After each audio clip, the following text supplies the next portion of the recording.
Hello guys, कैसे हैं आप लोग। आई होप अच्छे होंगे और अच्छे से पढ़ाई भी कर रहे होंगे। तो फ्रेंड्स, डॉक्टर बाबूराम सक्सेना कृत संस्कृत व्याकरण प्रवेशिका में हम लोगों ने कारक में द्वितीय विभक्ति इनपा द्वितीय तक पढ़ लिया है। अब इसके आगे के सूत्रों को आज हम देखेंगे।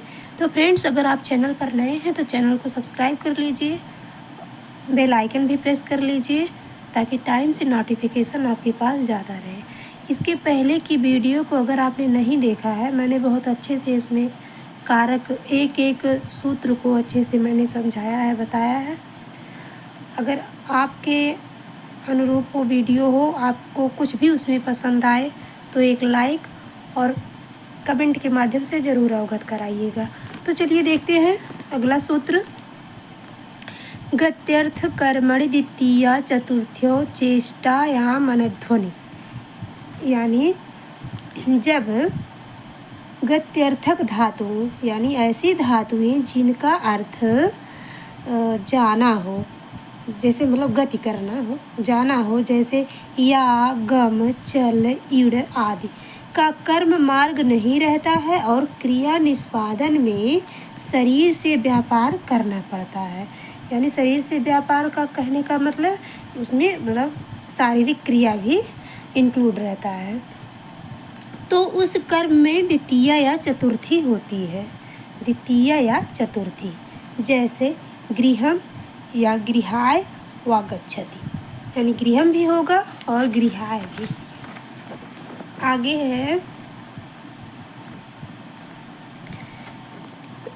यहाँ पर गृह मार्ग नहीं है बल्कि स्थान है और घर जाने में हाथ पैर तथा शरीर के और अंगों को हिलाना डुलाना पड़ता है, इसलिए गृहम गृहाय दोनों होता है। यदि गत्यर्थक धातु का कर्म मार्ग हो तो केवल द्वितीया है, जैसे पंथानम गच्छति। अगर गत्यर्थक धातु का कर्म मार्ग हो तो केवल द्वितीया होगी, उसमें चतुर्थी नहीं होगी, जैसे पंथानम गच्छति। ठीक है, ये तो पढ़ने से ही समझ में आ जा रहा है। आई होप आप लोग अच्छे से समझ रहे होंगे।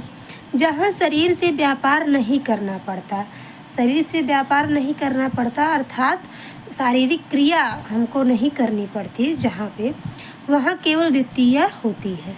जैसे मनसा हरिम व्रजति, यानी ये जो है इसमें हाथ पैर या शारीरिक कर्म की आवश्यकता इसमें नहीं है, ये सोच पे आधारित है, सिर्फ मन से। तो मनसा हरिम व्रजति, तो यहाँ पे शारीरिक क्रिया इंक्लूड नहीं है, तो यहाँ पे केवल द्वितीया होगी। जैसे हरिम, यहाँ पे द्वितीया है।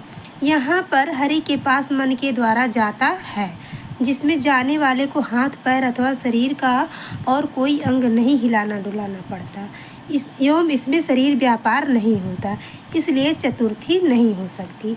इसी प्रकार आगे है एग्जाम्पल्स।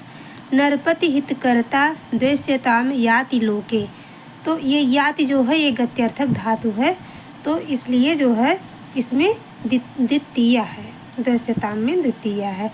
तदाननम मृत सुरभि क्षितीश्वरो रस्युपाघ्राय न तृप्ति माययो, तो ये आययो ये गत्यर्थक धातु है, तो इसमें भी द्वितीया लगी है।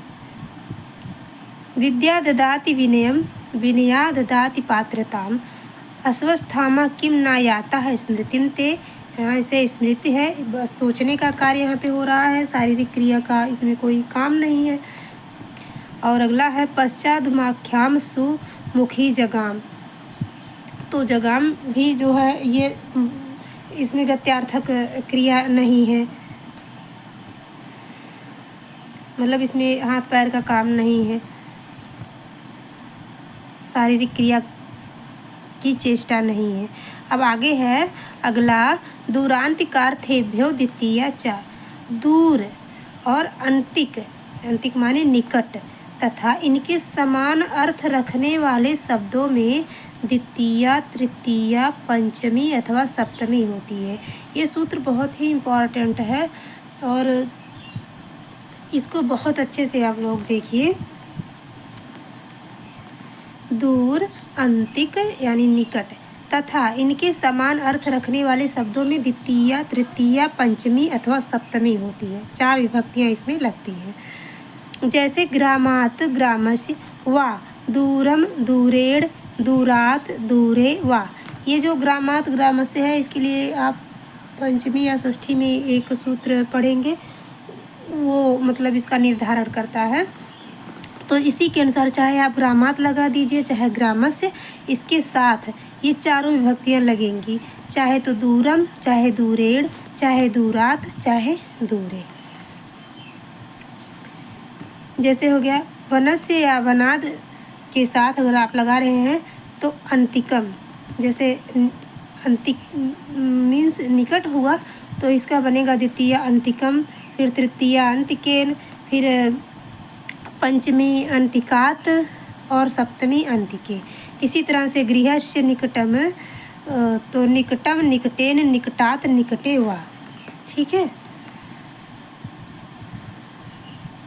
तो फ्रेंड्स अगला सूत्र हमारा है गौड़े कर्मणि दुह्यादेह प्रधाने नि कृष्वाम।